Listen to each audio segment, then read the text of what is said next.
ভিডিওটি দেখার আগে সবার কাছে ছোট্ট একটি রিকোয়েস্ট করতে চাই। প্লিজ, প্লিজ, প্লিজ যারা ভিডিওটি দেখবেন সবাই একটা করে সাবস্ক্রাইব করে দিবেন। আপনাদের ভালোবাসা পেলে এমন ভিডিও আরও উপহার দিব। ভিডিওগুলো বানাতে অনেক কষ্ট হয়। আমি জানি ভিডিওটি অনেক মানুষই দেখবেন। প্লিজ একটা করে সাবস্ক্রাইব করে দিবেন।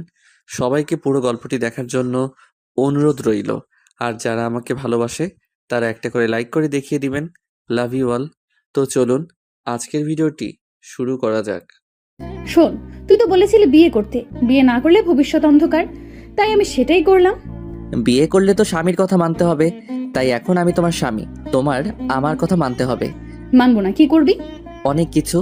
আমাকে কিছু করলে তোর হাত পা ভেঙে সারা জীবনের জন্য লুলা বানিয়ে দিব। আমি ভাবলাম নীলা এখন তার পাওয়ার দেখাচ্ছে, অহংকারে তার মাথা ঠিক নাই। আমি বললাম, শোনো, আমার বোধ হয় তোমার মাথা ঠিক নাই, তোমার লম্বা একটা ঘুম দরকার। আমি সম্পূর্ণ ঠিক আছি। আমি যদি চেয়ারম্যান হই তাহলে কত মানুষ আমাদের সম্মান করবে, তাই না? আমার এত সম্মান দরকার নাই, তোমাদের প্রকৃত সম্মান কোথায় জানো? ওকে ওকে, আমি আর শুনতে চাই না। নীলা, তোমার কি হয়েছে? কি সুন্দর কথাবার্তা ছিল তোমার, কথার মধ্যে আলাদা একটা জাদু ছিল, হঠাৎ করে সব পাল্টে গেল। আমার বোধ হয় তোমার মাথা ঠিক নাই, এখন তোমার ঘুম দরকার। কি? আমার মাথা ঠিক নাই? এই বলে ঠাস করে আমাকে চড় মেরে দিল। ব্যথার কারণে কাঁদি নাই, কষ্টের কারণে চোখ দিয়ে পানি চলে আসলো। আমি নীলার পায়ে ধরে বললাম, নীলাপু, তুমি আমাকে মেরে ফেলো, কিন্তু আমার মা বাবার সাথে কটু কথা আর খারাপ ব্যবহার করো না। ওকে, পা ছাড়।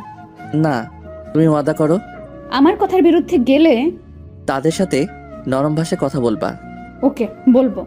আমি খেয়াল করলাম নীলার পায়ে ধরাতে নীলা কেমন যেন মোচড় দিয়ে উঠল। যতক্ষণ পায়ে ধরে রাখছিলাম ততক্ষণ বড় বড় শ্বাস নেয়।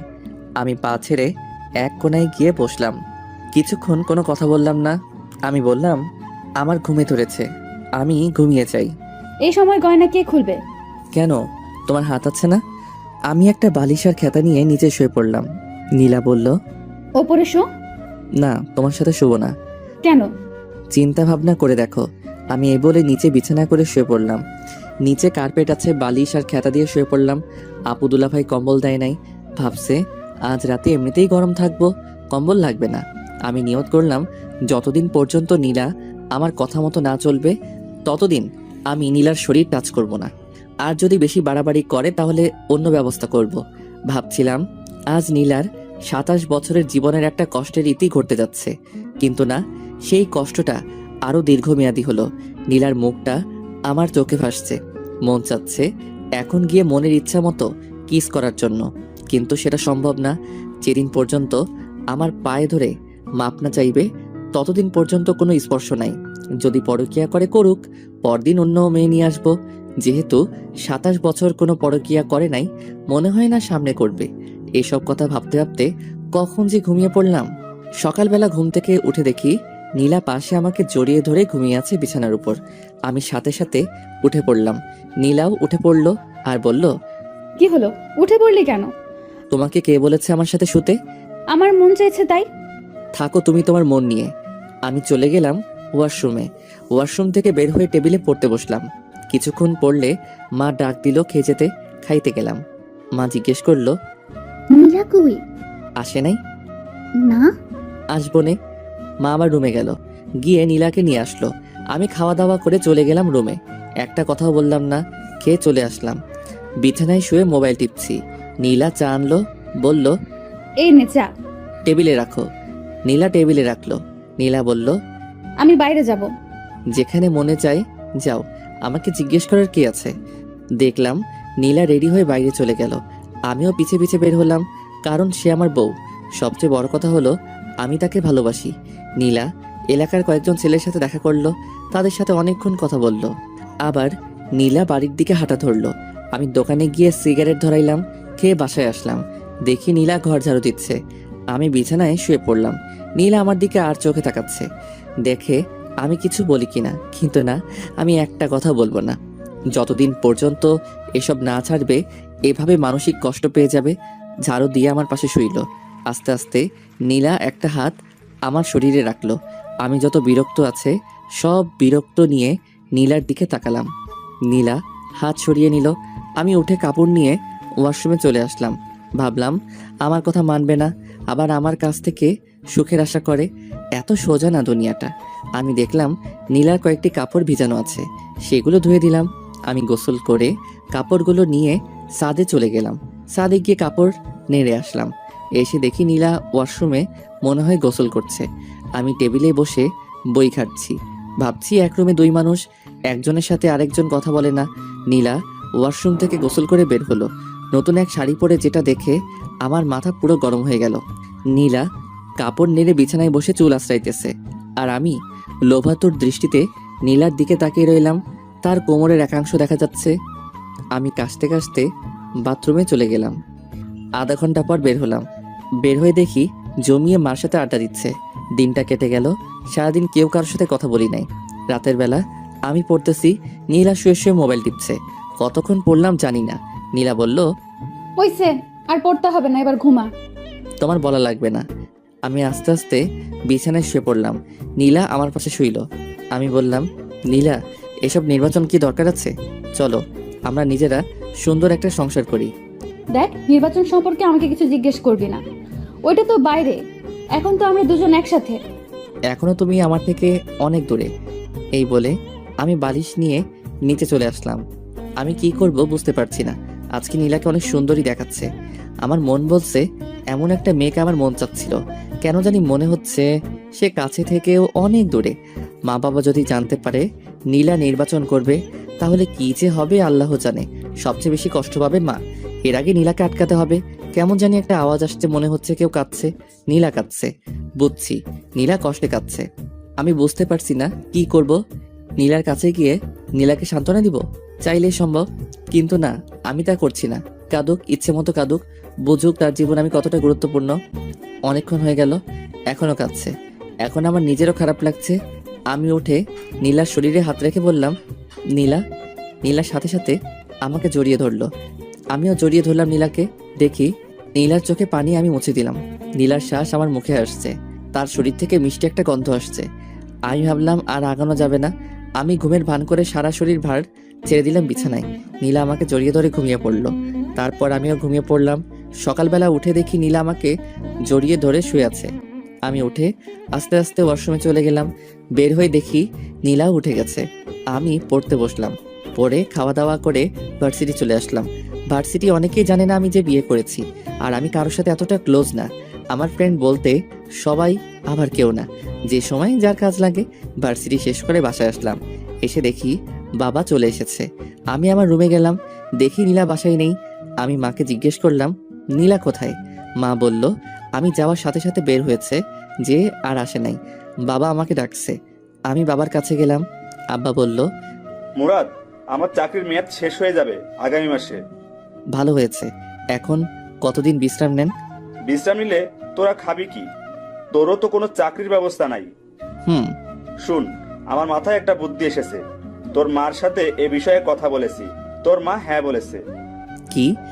আমার চাকরির মেয়াদ শেষ হলে পেনশনের যে টাকা পাবো, সেটা দিয়ে আমি দেশের বাড়িতে একটা বাড়ি করি আর বাজারে একটা দোকান নিয়ে বসি। আমরা তো সারা জীবন ভাড়াটিয়ায় থেকে গেছি। আমি ভাবলাম কতটা খারাপ না। এদিকে আগামী মাস আসতে আর 6 দিন বাকি, আর নির্বাচন আসতে আরো 2 মাস বাকি। নীলার বাবা আমাকে অনেক টাকা ক্যাশ দিয়েছে। আমি একটা টাকাও নিতে চাই নাই। খুশিতে আমাকে দিয়েছে নীলাকে বিয়ে করার জন্য। সেখান থেকে টাকা দিলে বাড়িতে একটা বাড়ি আর একটা ব্যবসা সুন্দর করে আসবে। আর এদিকে বাবা মাও জানবে না নীলা যে নির্বাচন করছে। আমিও লেগে যাব চাকরির খোঁজে। এসব কিছু চিন্তা করে বললাম, আপনার বুদ্ধিটা ভালো। আপনার পেনশনের টাকা দিয়ে হবে সবকিছু। দেখি হয় কিনা, না হলে ধার করতে হবে। ধার করা লাগবে না, শ্বশুরবাড়ি থেকে যে টাকা পেয়েছি সেটা দিয়েই হবে। ওকে। তোমার অফিসে চাকরির কোনো পোস্ট খালি আছে? না। তাহলে আমি আগামীকাল থেকে লেগে পড়ি চাকরির খোঁজে। তাই কর। আমি রুমে এসে ভাবতে লাগলাম নীলা কোথায় গেল। নীলার মার কাছে ফোন দিলাম। হ্যালো আম্মা, কেমন আছেন? ভালো। বাবা, তুমি কেমন আছো? ভালো। আম্মা, নীলা বলছিল বাড়ির কাছে এক বান্ধবীর বাসায় যাবে। সে কি আপনার এখানে এসেছে? না তো। ওকে, তাহলে বোধহয় এসে পড়বে। আমি ফোন কেটে দিলাম। নীলাকে ফোন দিলাম, ধরছে না, কেটে দিচ্ছে। আমি কি করব কিছু বুঝে পাচ্ছি না। ঘর থেকে বের হব তাকে খোঁজার জন্য, অমনি নীলা ঘরে ঢুকলো। আমি কিছু বললাম না, আর বললে কি হবে, সে তো আমার কথা শুনবেই না। এরপরেও আমি জিজ্ঞেস করলাম, কোথায় গিয়েছিলে? বাড়িতে গিয়েছিলাম। ও, মিথ্যা কথা ভালোই বলতে পারো। যেখানে মনে চায় সেখানে যাব, তোকে বলতে হবে?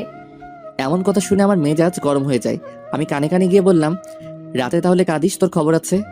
দেখবো না তুই কি করস। ওকে। মা নীলাকে ডাক দিল। নীলা চলে গেল। আমি একটু বাইরে বের হলাম। একটা চায়ের দোকানে গিয়ে সিগারেট নিলাম। কোথা থেকে জানি এক ছেলে এসে জিজ্ঞেস করলো, কি ভাই, কি খবর? আমি চিনতে পারলাম সাজিদ। এই তো আছি। তোমার আর বড় আপুর বলে বিয়ে হয়েছে? হুম। তুমি কি করে বড় আপুকে পটিয়ে বিয়ে করে ফেললে? আমার ভাবতেই অবাক লাগছে। আরে ভাই, কপালে আছে। সেটাই, তোমার বউ তো নির্বাচনে পাশ করব।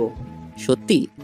তুমি জানো না, আজকে যে বক্তৃতা দিছে অর্ধেকের বেশি মানুষ তার পক্ষে চলে এসেছে। তাই নাকি? ধুর ভাই, আপু আপনার কাছে কিছুই বলে না? কোথায় বক্তব্য দিয়েছে? আপনি জানেন না, ওই সামনের মোড়ে। এত আয়োজন, এত কিছু, এসবের খরচ কে দিয়েছে? বড় আপু। ধুর ভাই, আপনি আমার কাছ থেকে চালাকি করে কথা জেনে নিচ্ছেন। আপু জানতে পারলে আমাকে মারবে। ধুরু ভাই, বসো। মামা বেনসন দাও তো। মামা এসে সিগারেট দিল। আমি বললাম, আমার একটা কাজ করতে পারবা? আপুর বিরুদ্ধে আমি কিছুই করতে পারবো না। আরে বোকা, সে তো আমার বউ, আমি তার বিরুদ্ধে কি বলবো? শোনো, তুমি শুধু বলবা সামনে কোথায়, কোন জায়গায় তোমাদের বড় আপু বক্তব্য দেয়। কি করে বলবো? ফোন করে। ফ্ল্যাক্সির টাকা? 500 টাকা দিয়ে বললাম, এবার হবে। হুম। সাজিদ চলে যায়। আমি বাসায় আসি। এসে পড়তে বসলাম। দেখি নীলা খুব হাসি খুশি। রাতের খাবার খেয়ে আবার পড়তে বসলাম। আমি আর নীলা একটা কথাও বলি না, কারণ এখনো নীলা আমার কথা শুনছে না। আজকে কত মানুষের সামনে বেপর্দা হয়ে কথা বলল। আমার শরীরটা শুধু জ্বলছে। সবাই তো নীলার দিকে লোভাতুর দৃষ্টিতে তাকিয়ে রয়েছে। এটা তো আমি বুঝি। ভাগ্যে নির্মম পরিহাস। নীলা যদি আমার কথা শুনতো। এদিকে নীলা শুয়ে শুয়ে মোবাইল টিপছে আর একটু পরপর হাসি দিয়ে ওঠে।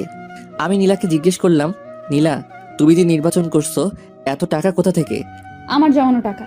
আর একটা টাকাও খরচ করো না। এসব টাকা রেখে দাও, ভবিষ্যতে দেখবে তোমার সন্তানের জন্য অনেক কাজে লাগবে। আমার না মা হওয়ার অনেক ইচ্ছা। তুমি মা হওয়ার যোগ্যতা নেই। তুমি যদি মা হওয়ার, বেচারা ছোট বাচ্চাটা শুধু কষ্ট পাবে। আমি মা হলে বাচ্চাটাকে সারা দিন বুকের কাছে আগলে রাখতাম। শুনছি তুমি বলে নির্বাচনে জিতবে, আর এদিক দিয়ে যদি তুমি মা হও তাহলে কি হবে? তুমি সারাদিন কাজে এখানে সেখানে ঘুরে বেড়াবে, আর এদিকে বাচ্চাটা তোমার বুকের এক ফোঁটা দুধের জন্য কান্না করবে। আমি এসব দেখতে পারবো না। আমি মা হলে সারা দিন তাকে বুকে আগলে রাখবো। নীলা আজকে একটা সাদা ড্রেস পরেছে, বাংলায় যাকে বলে প্লাজো। আর যেহেতু নীলা শুয়ে আছে, তাই নীলার হাঁটু অবধি প্লাজো উঠে আছে। নীলার এই সুন্দর পা দেখে আমার অবস্থা খারাপ। আমি আস্তে আস্তে কাছে গেলাম, গিয়ে নীলার পাটা ঢেকে দিলাম। আমি বললাম, নীলা, আমি তোমাকে অনেক ভালোবাসি। আমিও তোকে অনেক ভালোবাসি। তাহলে তুমি আমার কথা শুনছো না কেন? আমি একটা প্ল্যান হাতে নিয়েছি। সেই প্ল্যানটা আমি যে করেই হোক কমপ্লিট করব। নীলা, তুমি কেন বুঝছো না? যদি মা বাবা জানতে পারবে তুমি নির্বাচন করছো, তাহলে বুঝতেই পারছো মা কতটা কষ্ট পাবে। যেই মাকে তুমি বিয়ার কথা বলাতে মা সাথে সাথে রাজি হয়ে যায়, তোমাকে কতটা বিশ্বাস করে। একটু ভুলের জন্য সব শেষ হয়ে যাবে। আমাকে একজন বলছে, একজনে অনেক কথা বলবে, এসব কথায় কান্না দিতে। সকল স্বামী তার স্ত্রীর ভালো চায়, আমি কখনো তোমার খারাপ চাই না। নীলা, এসব হলো ছেলে মানুষের কাজ। তোমার উচিত আমাদের সংসার কিভাবে সুন্দর করা যায় সেটা চিন্তা ভাবনা করা। যা তো এখান থেকে তুই, আমার ভালো লাগছে না। আমি জানি নীলা, আজকে তুমি কোথায় গিয়েছো। জানলে ভালো। কেন নীলা, তোমার কি একটু জানের ভয় নেই? আছে।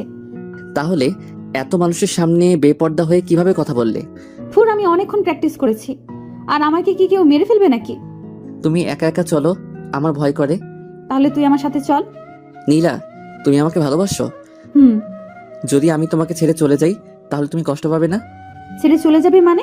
যেখানে যাস সেখান থেকে তোকে বের করে আনবো। নীলার এমন কথা শুনে আমার চোখ দিয়ে পানি পড়ছে। এ কি, তুই কাঁদতেছিস কেন? তোমার কথা শুনে কাঁদছি। তোর কষ্টটা বল। হয়তো তোমার সুখের দিনে আমি থাকবো না, আর আমার সুখের দিনে তুমি থাকবে না। কেন?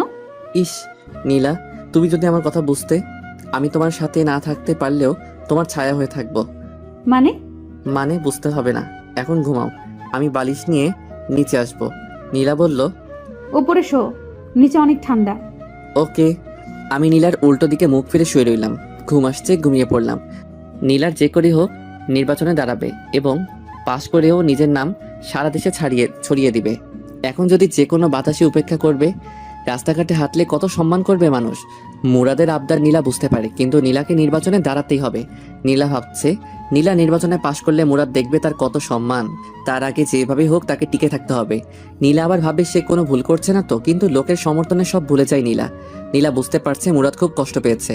মনে মনে নীলা ভাবে আর মাত্র 2টা মাস, তারপর দেখতে পাবে তোমার আর কোনো কষ্ট থাকবে না। নীলারও ঘুম পাচ্ছে। নীলা জানে এখন মুরাদের শরীরে হাত দিলে মুরাদ রাগ করবে, তাই নীলা মুরাদের শরীর ঘেঁষে ঘুমানোর চেষ্টা করলো। আস্তে আস্তে নীলা মুরাদের শরীরটা জড়িয়ে ধরলো। শেষমেশ মুরাদকে জড়িয়ে ধরে ঘুমিয়ে পড়লো। সকালবেলা ঘুম থেকে উঠে দেখে মুরাদ পড়ছে। নীলা অনিচ্ছা সত্ত্বেও কেন জানি পিছন থেকে জড়িয়ে ধরলো।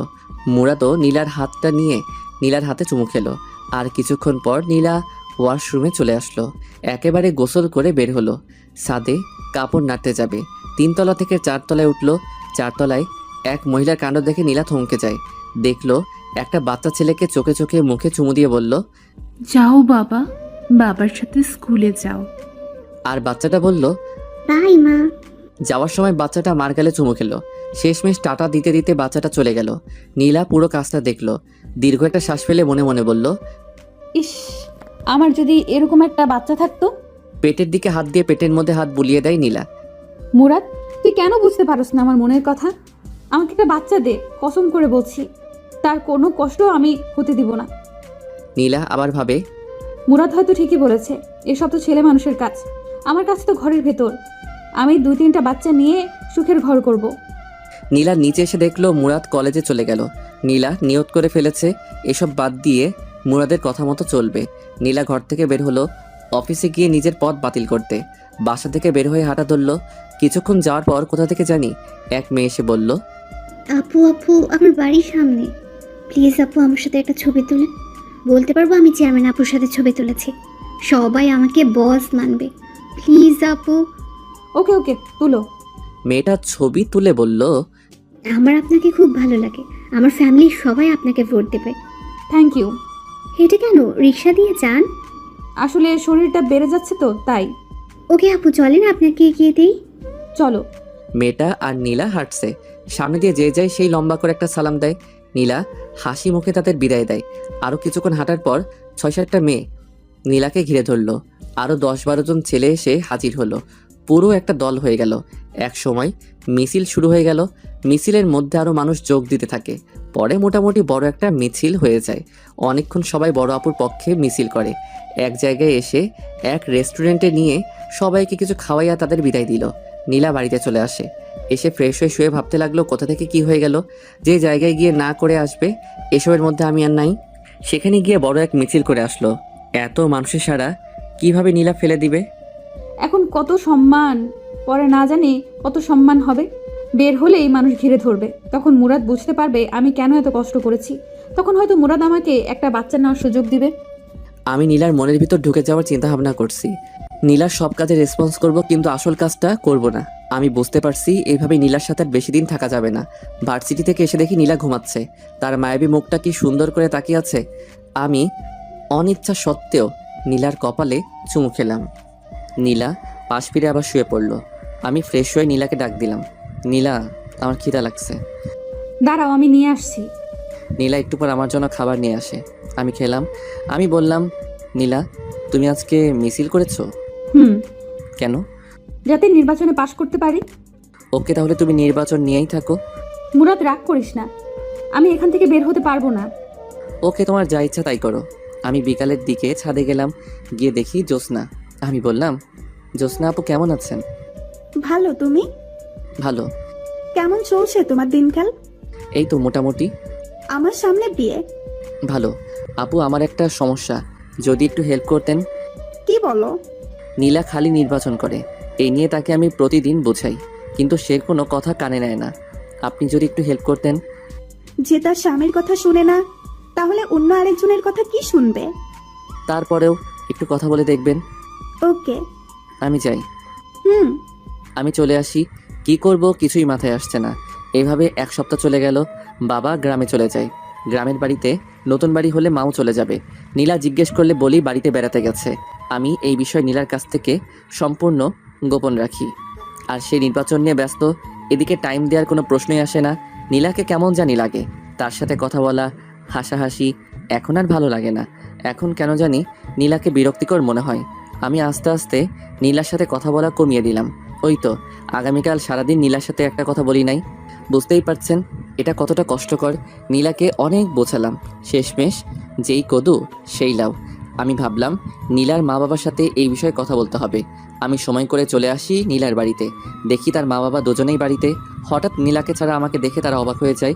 নীলার মা বলল, বাবা তুমি এমন সময় একা, নীলা কোথায়?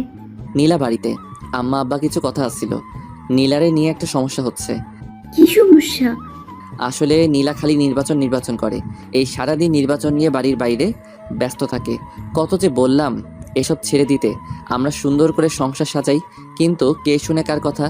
আপনারা দুজন যদি একটু বলতেন এসব ছেড়ে দিতে, তাহলে খুশি হতাম।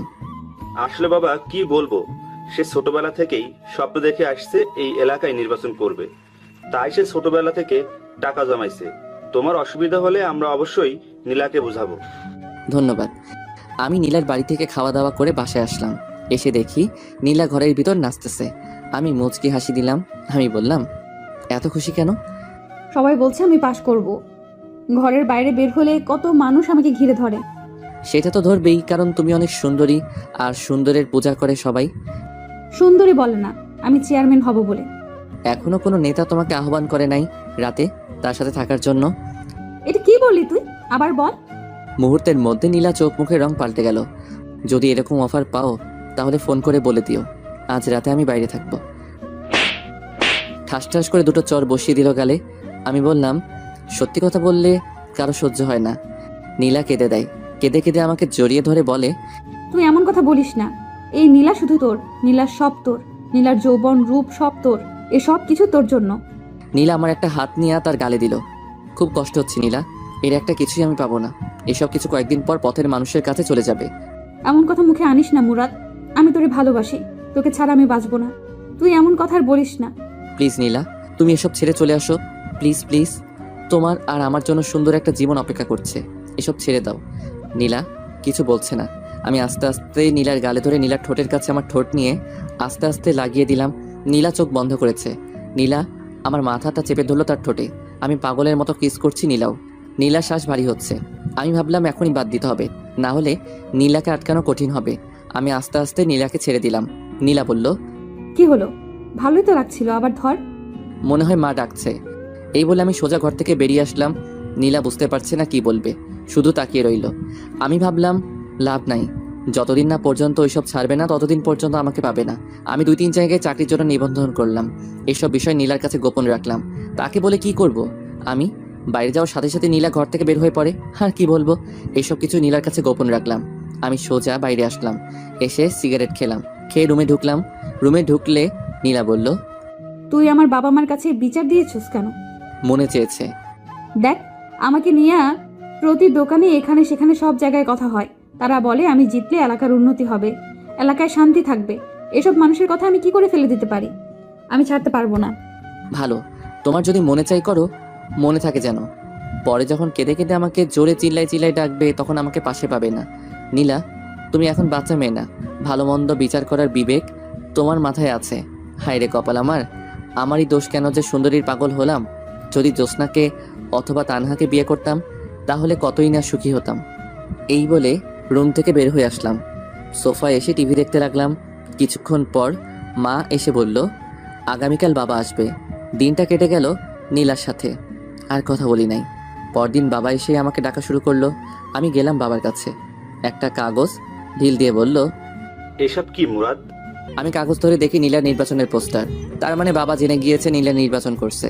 বাবা আবার বলল, কোথায় তোর বউ? কোথায়? আস্তে বাবা, আমার কথা শোনো। কি শুনবো? আমি জানি নীলা নির্বাচনে দাঁড়াচ্ছে। কি বললি তুই? নীলা নির্বাচনে দাঁড়াচ্ছে? তার কত সাহস! তাড়াতাড়ি তার মাকে ফোন দে। এমন অলক্ষী মেয়ে আমাদের দরকার নেই। শোনো, আমি তোমাদের বুঝিয়ে বলি। বাবা, আমি জানি না যে নীলা নির্বাচনে দাঁড়াচ্ছে। বাসরাতে সে আমাকে বলে, তখন যা হওয়ার হয়ে গেছে, এখন তার কিছু করার নাই। আমি নীলাকে অনেক বোঝালাম, কিন্তু কে শুনে কার কথা। আব্বা মা যা হওয়ার হয়ে গেছে, তোমরা কোনো টেনশন করো না, আমি বিষয়টি দেখছি। তোর বউ যেন আমার সামনে না পড়ে। ওকে, আমি দেখছি। আমি চলে আসলাম। দেখি নীলা চুপচাপ বসে আছে আর আমার দিকে আর চোখে তাকাচ্ছে। আমি হাসি মুখে বললাম, তোমাকে কিছু বলবো না, তোমার যা মনে চায় করো। নীলা কিছু বলল না। আমি চুপচাপ বেলকনিতে গিয়ে বাইরে তাকিয়ে রইলাম। নীলা আমার পাশে এসে দাঁড়ালো আর বলল, তোকে আমি কষ্ট দিতে চাইনি মুরাদ। আমার কষ্ট তো কিছুই না, মা আর বাবা অনেক দুঃখ পেয়েছে তোমার এই অপ্রত্যাশিত কাজে। সরি। সরি বলে কি লাভ? সরি বললে কি আর তুমি এসব থেকে ফিরে আসবে? তুমি তো বুঝতে পারছো না সবাই তোমাকে কি সম্মান করবে। বলবে দেখো দেখো চেয়ারম্যানের জামাই, সব ছেলেরা তোমাকে দেখে হিংসা করবে। নীলা, তুমি এখনো ছোট রয়ে গেছো। আমার জায়গায় যদি অন্য কেউ থাকতো তাহলে এতদিনে তুমি এতদিনে কি? চেয়ারম্যান হয়ে যেতে। আমি যে ভালো সেই জন্য তোমাকে বাধা দিচ্ছি। শুনো, এখন তুমি গিয়ে আমার মায়ের কাছে আর বাবার কাছে মাপ চাইবা, বলবা আর আমি নির্বাচনে দাঁড়াচ্ছি না। বলবো না। বলবা না? না না না। আমি আমার হাত উঠাইলাম চর দিতে, কিন্তু কোনো একটা আনে আর পারলাম না চর মারতে। নীলা বলল, মারলি না চর?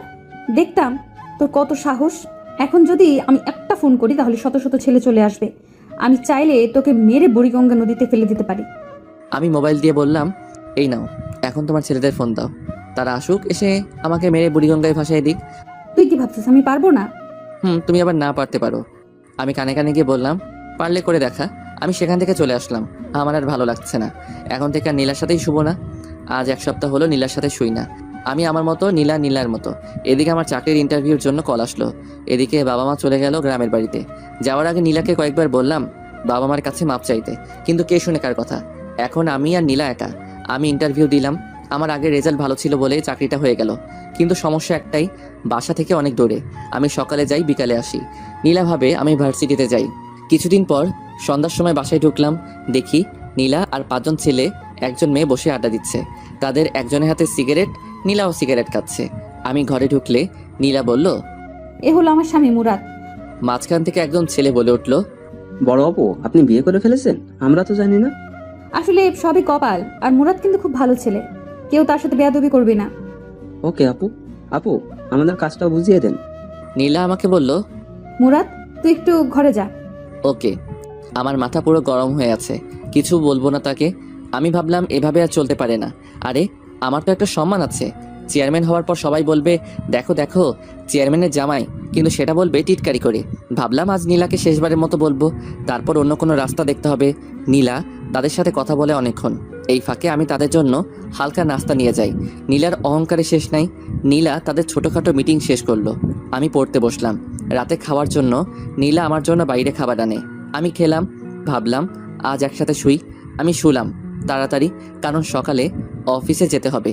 দেখি নীলা মোবাইল টিপছে। আমি বললাম, নীলা বলো। মোবাইল রাখো। ওকে বলো। নীলা, তোমার নির্বাচন আর কতদিন আছে? আর মাত্র 15 দিন। ভালো, তোমাকে শেষবার ওয়ার্নিং দিচ্ছি। তুমি কি এখান থেকে বের হতে পারবে? আর কতবার বলবো? তাহলে শোনো, এসব ছেলে পেলে নিয়ে ফ্ল্যাটে আসবা না। কেন? আমি না করছি তাই। ওকে, তোমার যা ইচ্ছা। আমি বিছানায় শুয়ে ঘুমিয়ে পড়লাম। পরদিন সকালে উঠে গেলাম অফিসে। অফিস শেষ করে অফিসের আশেপাশে বাসা খুঁজতে লাগলাম। নীলার মুরাদের একই জ্ঞান আর ভালো লাগে না। প্রতিদিন একই বিষয় নিয়ে কথা বলে। ভালো হয়েছে তার বাবা মা চলে গেছে, না হলে কত বাধার সম্মুখীন হতে হতো। মুরাদকে নীলা অনেক ভালোবাসে, সেই জন্য নীলা এত অসম্মানের পরেও মুরাদের কাছে পড়ে রয়েছে। কিন্তু নীলা বুঝতে পারছে না মুরাদের কি হয়েছে। কিছুদিন ধরে মুরাদ নীলার সাথে খুব ভালো ব্যবহার করছে, খুব হাসি খুশি, সব কাজে রেসপন্স। নীলা বুঝতে পারলো মুরাদ তাহলে এতদিনে সবকিছু বুঝতে পারছে। ওই তো সেদিন নীলার মিটিং করে আসতে দেরি হয়েছিল। মুরাদ এগিয়ে গিয়ে নীলাকে নিয়ে আসে। শীত বলে দুজন এক চাদরের ভিতর একজন আরেকজনকে জড়িয়ে ধরে বাসায় আসে, যা দেখে নীলার খুব ভালো লাগে। এই মাসের শেষ কয়েকদিন নীলা মুরাদকে জড়িয়ে ধরে ঘুমায়। মুরাদের প্রতি নীলার ভালোবাসা অনেক বেড়ে যায়। কিন্তু এসব কিছু রীতি ঘটলো ওই দিন দুপুরে। ঘুম থেকে উঠে দেখলো মুরাদের বই কাপড় চোপড় কিছুই নেই, আর টেবিলের উপর একটা চিঠি পেলো। নীলা উঠে পুরো রুম দেখলো, তেমন কিছুই নেই। কয়েকটা বই আর কিছু কাপড় চোপড় পরে আছে, সেগুলো পুরাতন। আলমারি খুলে দেখলো মুরাদের কিছুই নেই। তাহলে কি মুরাদ চলে গেল কোথায়? নীলা জোরে জোরে মুরাদ বলে ডাক দিল। তার শব্দই আবার ফিরে আসলো। পুরো ফ্ল্যাট চেক করলো, প্রয়োজনীয় সবকিছু আছে। নীলা আস্তে আস্তে চিঠির কাছে আসলো। নীলার বুকটা কাঁপছে। মুরাদ কি চলে গেছে? আগে মোবাইল নিয়ে কল করলো মুরাদের নাম্বারে, ফোন বন্ধ। এবার চিঠির কাছে এসে চিঠি হাতে নিল, কাপা কাপা হাতে। চিঠি খুলে পড়তে লাগলো। চিঠিতে লেখা আছে, নীলা, আমি কোনো চিঠি লিখছি না যাতে পরে উত্তর দিতে না পারো। নীলা, একটা কথা তো জানো, স্বাধীনতা অর্জন করার চেয়ে রক্ষা করা কঠিন। আমার ক্ষেত্রে সেটাই হয়েছে। আমি তোমাকে খুব ভালোবেসে ফেলেছিলাম, কিন্তু সেটা ধরে রাখতে পারিনি। নীলা, আমি তোমার সাথে মোটামুটি অনেক সময় কাটিয়েছি। নীলা, তুমি যখন বলতে আমি কোথাও চলে গেলে আমাকে যেখান থেকে পারো ধরে নিয়ে আনবে, তখন আমার খুব অহংকার হতো। আনলে আবার কি হবে? আমার একই কথা, নির্বাচন করো না। সেরকম কথা তোমাকে শুনতে আর হবে না। আমি চলে গেলাম। এখন তুমি নির্বাচনে বেশি ফোকাস করতে পারবে। দোয়া করি নির্বাচনে পাশ করে এলাকার উন্নতি করতে পারো। সবাই একটা চেয়ারম্যান থেকে এটাই আশা করে, আর সবসময় গরিব দুঃখীদের পাশে থাকবে। দেখবে তুমি ভালো একটা চেয়ারম্যান হতে পারবে।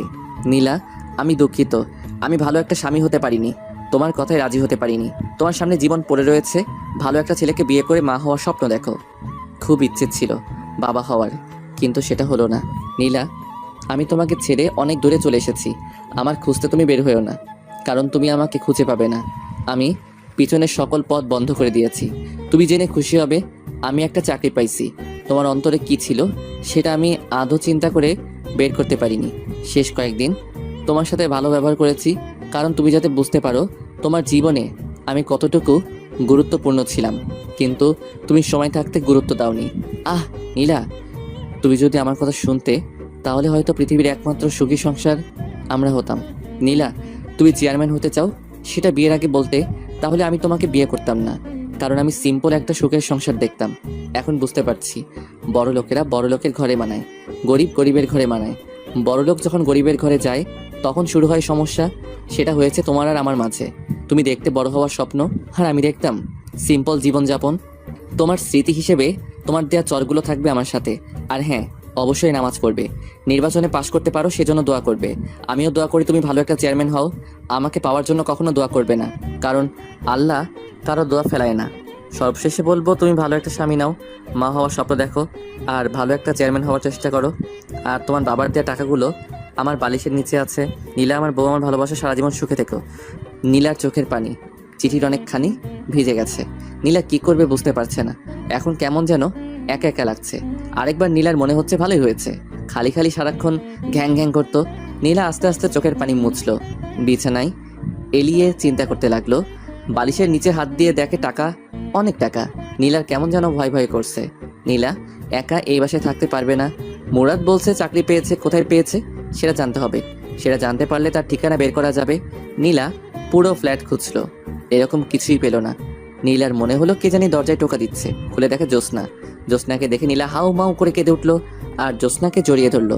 জ্যোৎস্না বলল, নীলা কাঁদছস কেন? আর মুরাদ কোথায়? চলে গেছে আমাকে ছেড়ে। সেটা তোর জন্য আরো ভালো হয়েছে। এখন শান্তি মতো তুই নির্বাচন করতে পারবি, আর তোকে কেউ বাধা দিবে না। না না, এ হতে পারে না। সেজন্য মুরাদ আমাকে ছেড়ে চলে যাবে? আমি তোকে আগেই বলেছি মুরাদের কথা মতো চল। কিন্তু সে চলে যাবে কেন? তুই তার কথা ষোলো কানা শুনোস নাই। তুই যদি তার কথা মতো চলতি, ইস, তোর জায়গায় যদি আমি থাকতাম তাহলে আমি কোনো কথার অবাধ্য হতাম না। এখন আমি কি করব? তাকে ছাড়া কিভাবে থাকবো? তোর যেটা প্রাপ্য তুই সেটাই পাইছস। তাকে আমি ভালোবাসি। এমন ছেলেও পাওয়া যায় বইয়ের কারণে বাড়ি থেকে চলে যায়। আমি তাকে ছাড়া থাকতে পারবো না। তাকে আমি অনেক কষ্ট দিয়েছি। আল্লাহ, তুমি তাকে আমার কাছে ফিরিয়ে দাও। শোন, সে মনে হয় আর আসবে না। তুই এখানে থাকতে পারবি না। ঘন্টা 3 আগে আমার কাছে মুরাদ গিয়েছিল, তারপরে এই কাগজটা আমার কাছে দিয়ে যায়। কাগজে কি আছে শুনবি? বলো। জ্যোৎস্না আপু, তুমি আমার একটা কাজ করে দিও। আমি চলে যাচ্ছি নীলাকে ছেড়ে। নীলা তো এখানে একা থাকতে পারবে না, আর যদি থাকে তাহলে বলবেন কাপির সাথে নিয়ে থাকতে, কারণ রাতে বুঝতে পারবে রাতটা তার জন্য কতটা নিষ্ঠুর। নীলা যদি চলে যায় তাহলে ফার্নিচার গুলো নিচের দেওয়া ঠিকানায় পাঠিয়ে দিয়েন। আর কিছু টাকা আছে। না, আমি এখানেই থাকবো। শেষমেশ আমি এই ঘরটা নিয়ে আমি বেঁচে থাকতে চাই। আমি শিওর মুরাদ আমাকে অনেক ভালোবাসে। সে একদিন ফিরে আসবে, সে একদিন ফিরে আসবে। সেটা তোর কপাল। তার আগে তোকে নির্বাচন থেকে বেরিয়ে আসতে হবে। তোর বিয়ের আর কয়দিন আছে? আর 13 দিন। এখন থেকে নিয়ে বাকি দিনগুলো তুই আমার সাথে থাকবি রাতে। ওকে, পরে দেখি। আমি যাই, মনে হয় মা ডাকছে। একটু পর একেবারে চলে আসিস। ওকে। জ্যোৎস্না চলে গেলে নীলা ফুপিয়ে কাঁদতে লাগলো। ভাগের জোরে অফিসের পাশে একটা ব্যাচেলার ফ্ল্যাট পেয়ে যাই, সেখানে উঠি। ভাবলাম আজ সব কিছু সমাপ্তি হলো। নীলাকে ভালো লাগতো, কিন্তু নীলার নির্বাচন ভালো লাগতো না। আমি যে রুমে সিট নিলাম সেই রুমে আরও 2 জন আছে। তারা 2 জন চাকরিজীবী, তাই আমাদের ফাইজলামো করার কোনো প্রশ্নই আসে না। যাই হোক, পরদিন সকালে অফিসে গেলাম। আমার মুখ থেকে হাসি নামক শব্দটি উধাও হয়ে গেছে। অধিকাংশ সময় আমি নীলাকে নিয়ে চিন্তা করি। ফেলে এসেছি, আবার কোনো ভুল করিনি তো? যদি কোনো অঘটন ঘটিয়ে ফেলে? কিছু ভালো লাগছে না। অফিসে কত মানুষ হাসাহাসি করে, আমি সারাক্ষণ আমার কাজ নিয়ে ব্যস্ত থাকি। সারাক্ষণ নীলার মুখটা সামনে ভাসে। অফিসের ম্যানেজার সবাইকে ডাক দিল, আমিও গেলাম। আমি গিয়ে পিছনে এক কোণায় দাঁড়িয়ে রইলাম। এক একজনকে এক এক কাজ দিয়ে বিদায় করছে ম্যাডাম। সবার পরে আমার সিরিয়াল আসলো। মেয়েটা আমার থেকে মনে হয় 3 বছরের ছোট। ছোট হলে কি হবে, বস তো বসই, আমাকে আমার কাজ দিলে আমিও চলে আসি। অফিসে কত মেয়ে, সারাক্ষণ নীলার কথা মনে পড়ে। নীলা এখন কি করছে? মনে হয় কাঁদছে, আবার মনে হয় সে তো এখন খুশিতে নাচছে, কারণ তাকে বাধা দেওয়ায় আর কেউ নেই। ধুর, যেটা চলে গেছে সেটা গেছেই, এখন কাজে মনোযোগ দেই। অফিস শেষ করে রুমে এসে গোসল করে খাওয়া দাওয়া করে শুয়ে রইলাম। কিছুক্ষণ শুয়ে থাকার পর পাশের একজন বলল, তার নাম সাজ্জাদ। ভাই, আপনি এরকম সবসময় নীরব আর মুখ গোমরা করে রাখেন কেন? কোনো সমস্যা? আমাদের বলেন, দেখে হেল্প করতে পারি কিনা। ভাই, আপনার কি বউ আছে? হ্যাঁ ভাই। তার কথা আপনার মনে পড়ে না? হ্যাঁ মনে পড়ে, প্রতিদিন কথা বলি, আজকে তো কয়েকবার কথা বললাম। ভাই, আমি আমার বউকে সারা জীবনের জন্য ছেড়ে চলে এসেছি, তাই ভাই তার কথা চিন্তা করি। কেন ভাই, আপনি আপনার বউকে ছেড়ে চলে এসেছেন?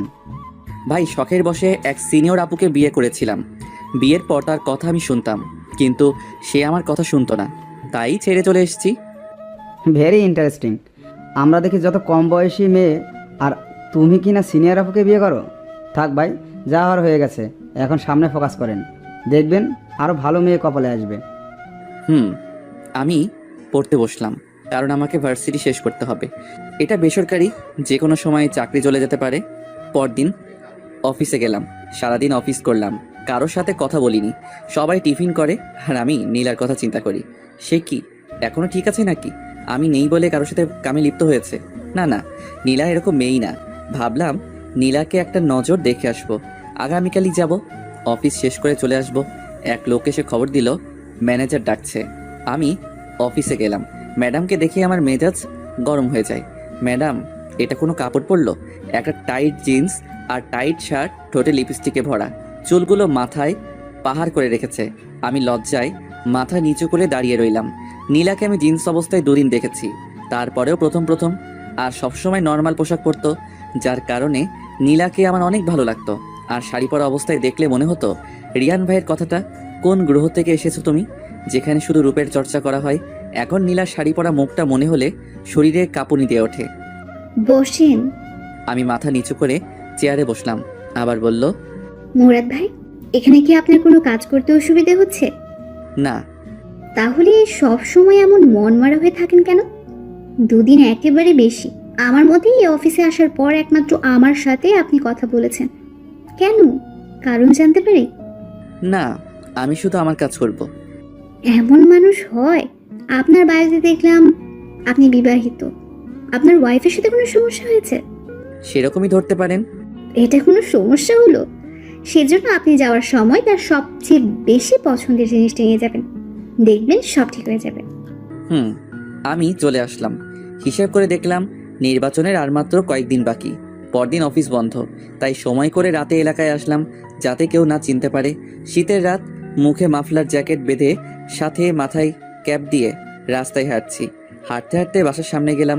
বাসার নিচে দাঁড়িয়ে আর চোখে বেলকনিতে তাকাচ্ছি, দেখি বাতি জ্বালানো। তার মানে নীলা এখানেই আছে। সে কি কাঁদছে নাকি হাসছে, সেটা যদি দেখে যেতে পারতাম। অপেক্ষা করি, যদি বেলকনিতে আসে। বেশি অপেক্ষা করতে হলো না, না চাওয়ার চেয়ে বেশি পেয়ে গেলাম, যেটা দেখে নীলার আসল মুখোশ উন্মোচন হয়ে গেল। দেখি 3 জন ছেলে আর 4 জন মেয়ের সাথে নীলা হাসতে হাসতে বের হচ্ছে, যেটা দেখার জন্য আমি মোটেও প্রস্তুত ছিলাম না। আমি ভাবলাম আমার ধারণা সব ভুল। আমি ভাবছিলাম নীলা বোধহয় মন খারাপ করে বসে আছে, কিন্তু না, নীলার মতো নির্বাচনের কাজ করছে। থাকুক সে তার নির্বাচন নিয়ে, আমি থাকি আমার মতো। আর নীলার চিন্তা মাথায় আনবো না, এলাকার নাম মুখে নিব না। আমি মন খারাপ করে বাসায় চলে আসলাম। সারা রাত ঘুম নাই। কি করব? আমি নীলাকে ছেড়ে চলে আসলাম, অথচ আমি বেশি কষ্ট পাচ্ছি। আর এদিকে নীলা খুশিতে শেষ। শখের বসে গিয়েছিলাম সিনিয়র মেয়েকে বিয়ে করতে, আবার সে বলে এলাকার ডন। এমন ফালতু মেয়ে আমার কপালে জুটল। সে বলে আমার বউ। দূর, ঘুমাই। এসব চিন্তা করতে করতে কখন যে ঘুমিয়ে যাই। এদিকে নীলা কাঁদতে কাঁদতে চোখ ফুলিয়ে ফেলেছে, কারণ মুরাদকে ছাড়া নীলার এক মুহূর্ত ভালো লাগে না। সারাদিন ঘরে নীলা একা, কিছু ভালো লাগে না, খাওয়া দাওয়া ঠিক মতো করে না। এখন নীলা মুরাদের অভাব হাড়ে হাড়ে টের পাচ্ছে।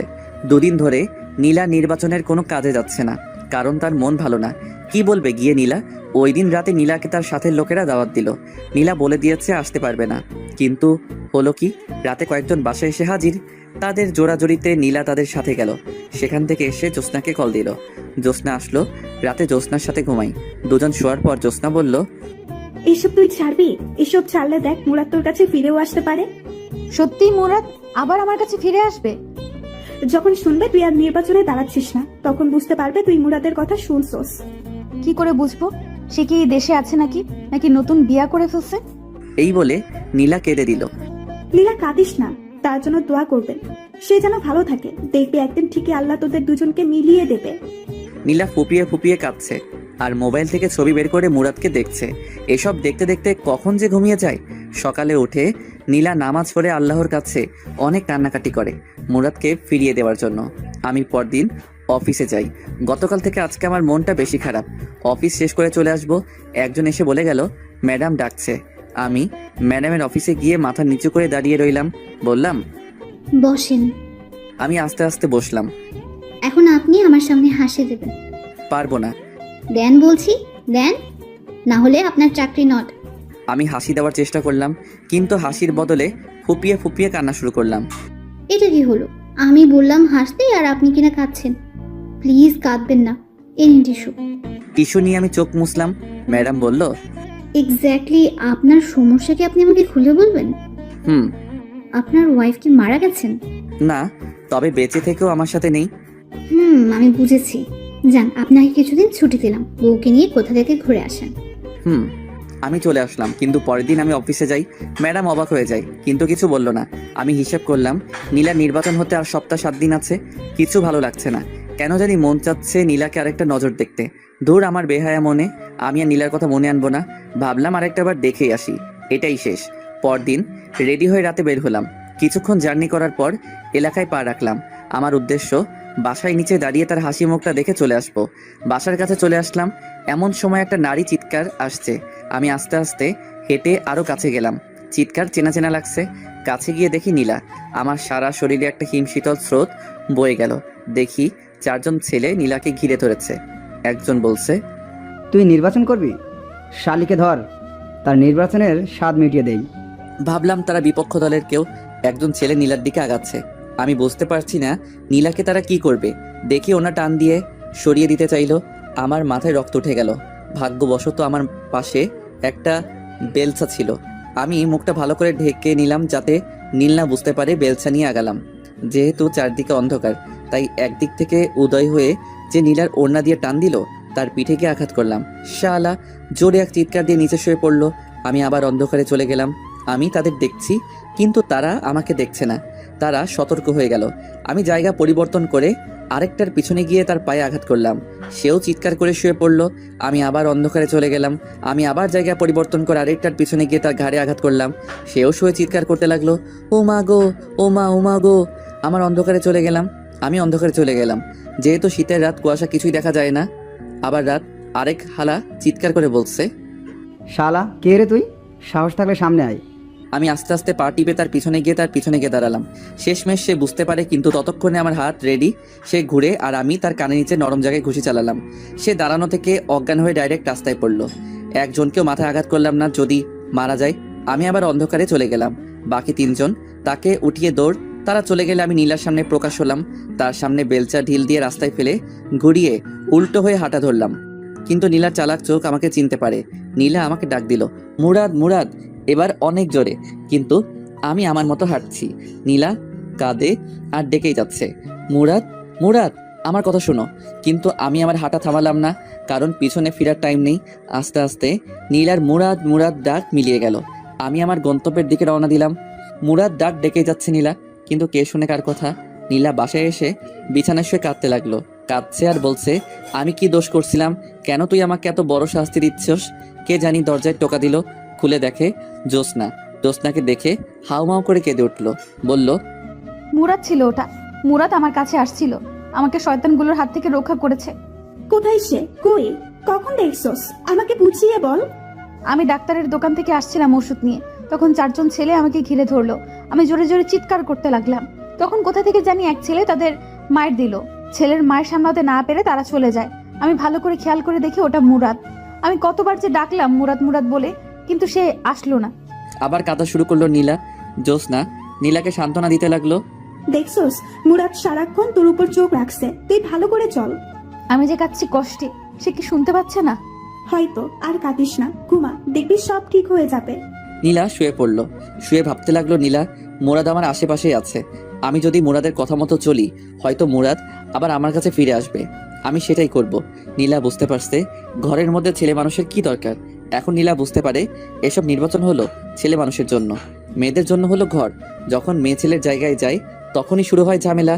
আর আমি মুরাদকে ছাড়া কিছু কল্পনা করতে পারি না। মুরাদ আমার সব। এসব চিন্তা করতে করতে নীলা ঘুমিয়ে যায়। পরদিন ওঠে। এইভাবে 5 দিন চলে যায়। নির্বাচনের আর 2 দিন আছে, কিন্তু মুরাদ আর আসে না। শেষমেশ নীলা নির্বাচন থেকে অব্যাহতি নেয়, কারণ তার দরকার মুরাদকে। আর নির্বাচন না করলে মুরাদ আসবে। মুরাদকে নিয়ে নীলা বাকিটা জীবন পার করে দিতে চায়। আজ 5 দিন হয়ে গেল, আমি ওই দিনের ঘটনা ভুলতে পারছি না। নীলার মুরাদ মুরাদ ডাকটা কেন জানি এখনো আমার কানে বাজছে। আমার মন বলছিল, যা গিয়ে তোর ভালোবাসাকে জড়িয়ে ধর, কিন্তু আমার পা সামনে হেঁটে চলে এসেছে। নীলাকে আমার অনেক মায়া লেগেছে, কারণ নীলা আগের থেকে অনেক শুকিয়ে গেছে। কেমন যেন নীলার মুখে সেই লাবণ্যতা নেই। আমি বুঝতে পারছি নীলা অনেক কষ্টে আছে, কিন্তু এত কষ্টের পরেও কি নীলা নির্বাচন ছেড়ে আমার কাছে মাপ চাইবে? আমার মা বাবার কাছে মাপ চাইবে? কে জানি। 6 দিনের মাথায় আমি অফিস শেষ করে চলে আসছি। এক লোক এসে বলল, ম্যাডাম ডাকছে। ম্যাডামের নাম তানিয়া। আমি অফিসে গেলে ম্যাডাম বলল, আপনার নাম কি? মুরাদ। আপনার ওয়াইফের নাম কি? সেটা না বললে হয় না। বাড়ি কোথায়? নরসিংদী। ওকে যান। আমি ম্যাডামের কাজ করবার কিছুই বুঝলাম না। নির্বাচনের 2 দিন পর গেলাম এলাকায় শিওর হতে নীলা নির্বাচনে পাশ করেছে কিনা। আমি এলাকায় ঢুকে এক লোককে জিজ্ঞেস করলাম, ভাই, এই এলাকার চেয়ারম্যানকে? আগে যে ছিল সে। মানে তাহলে আপনাদের বড় আপু নির্বাচনে পাশ করে নাই?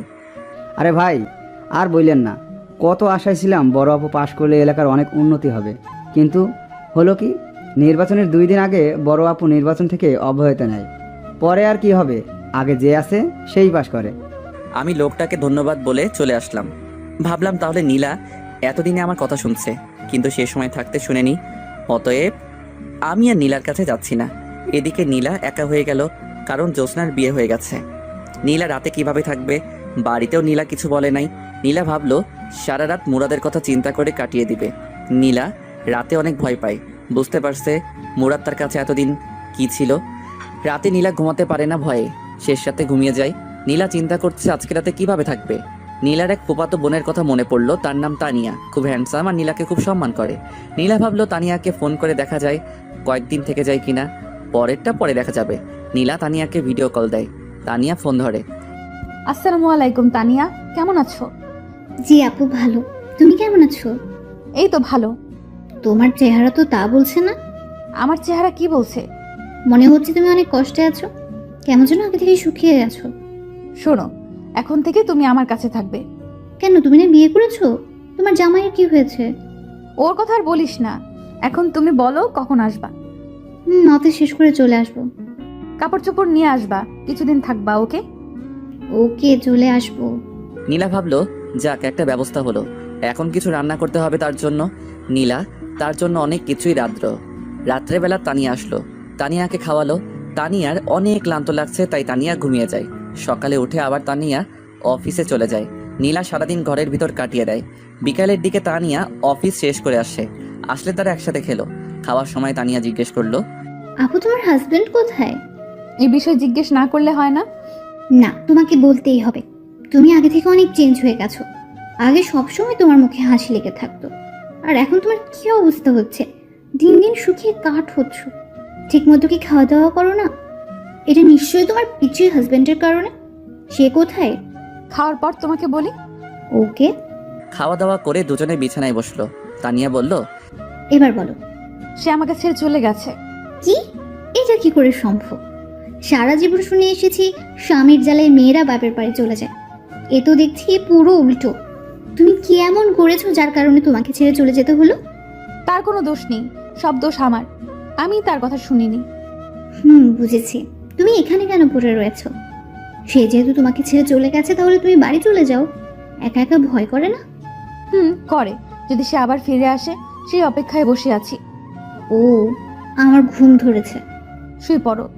তানিয়া শুয়ে পড়ল, নীলাও শুয়ে পড়ল। তানিয়া জিজ্ঞেস করলো, আচ্ছা আপু, তোমার হাজবেন্ডের নাম কি? মুরাদ।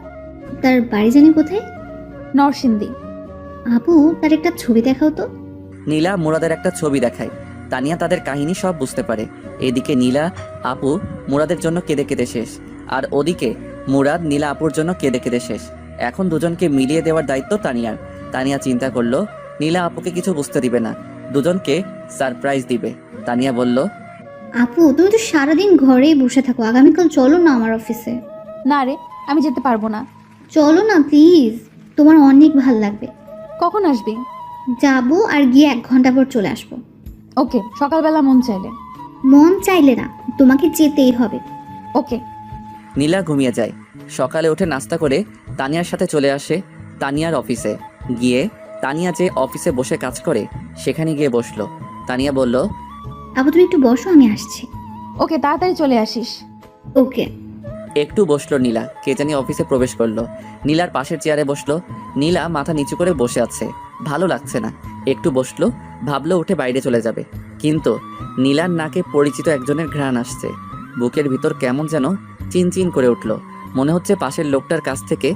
নীলা আস্তে আস্তে মাথা উঁচু করে আর চোখে লোকটার দিকে তাকালো। তাকিয়েই অবাক হয়ে গেল, এ তো দেখি মুরাদ। নীলার চোখটা বিশ্বাসই করতে পারছে না। পাশে বসা ছেলেটা মুরাদ। নীলা কেন জানি বিশ্বাস করতে পারছে না পাশে বসা ছেলেটা মুরাদ। শিওর হতে ডাক দিল, মুরাদ, মুরাদ, মুরাদ। ডাকে আমার ঘুম ভেঙে যায়। স্বপ্নে দেখতেছিলাম নীলা আমাকে ডাকছে। চোখ খুলে দেখি সাজ্জাদ ভাই ডাকছে। বলল, ভাই কখন থেকে ডাকছি, উঠেন না। ভাই স্বপ্ন দেখছিলাম। আমি বুঝছি, স্বপ্নে দেখছিলা বউ তোমাকে ডাকছে, সেজন্য উঠতে মন চায় না। আপনি কি করে বুঝলেন? ভাই এমন আমার অনেক হয়েছে। ও, অভিজ্ঞতা আছে আপনার? হুম। আমি ফ্রেশ হয়ে খেয়ে অফিসে চলে আসলাম। একটু পর একজন এসে বলল, তানিয়া ম্যাডাম ডাকে। আমি অফিসের সামনে আসলে একজন বলল, ভিতরে গিয়ে বসতে, ম্যাডাম আসবে। আমি ভিতরে ঢুকে দেখি এক চেয়ারে একটা মেয়ে বসে আছে। আমি মেয়েটার দিকে না তাকিয়ে চুপচাপ বসে পড়লাম। অনেকক্ষণ হয়ে গেল, ম্যাডাম আসছে না, কিন্তু কেমন যেন একটা ঘ্রাণ আমার নাকে আসছে। কেন জানি মনে হচ্ছে এটা নীলার শরীরের ঘ্রাণ, তার মানে পাশের মেয়েটা নীলা। আমি তাকাতে যাব, কিন্তু ততক্ষণে মেয়েটা মুরাদ বলে ডাক দিল। আমি তাকিয়ে দেখি আসলেই নীলা। আমি যেন একটা শক্ট খেলাম। আমি কি বলবো কিছুই বুঝতে পারছি না, শুধু তাকিয়ে রইলাম। নীলাও আমার দিকে তাকিয়ে রয়েছে, কিছু বলছে না। অনেকক্ষণ পার হয়ে গেল। আমি খেয়াল করলাম নীলার মুখের রং পাল্টে যাচ্ছে। নীলা চেয়ার থেকে উঠে আমার শার্টের কলার ধরে কষিয়ে 2টা চড় দিল। আমি ফ্যাল ফ্যাল করে তাকিয়ে রইলাম, মুখে কথা বলার শক্তি হারিয়ে ফেললাম। নীলা অফিসের দরজা আটকে দেয়। বুঝতে পারছি আজকে আমার খবর আছে। দীর্ঘ 1 মাস পর আমাকে পেয়েছে, হাতে নাতে এত সহজে আমাকে ছাড়বে না। নীলা লাফ দিয়ে আমার মাথার চুল ধরে টেনে নিচে নামালো। আমাকে নুইয়ে আমার পিঠে মারতে থাকে আর বলতে থাকে, বল, বল কেন আমাকে ছেড়ে চলে আসলি? বল, বল কেন আমাকে ছেড়ে চলে আসলি? আমি কি দোষ করছিলাম?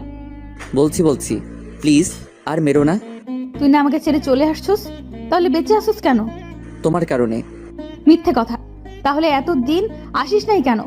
কারণ তুমি আমার কথা শুনো নাই। সেই জন্য চলে আসবি তুই? পিঠে আরেকটি কিল দিয়ে আমাকে জড়িয়ে ধরলো আর কাঁদতে লাগলো। আমি বললাম, কাঁদছো কেন? এখন তো আমাকে পেয়ে গেছো। এটা তো সুখের কান্না।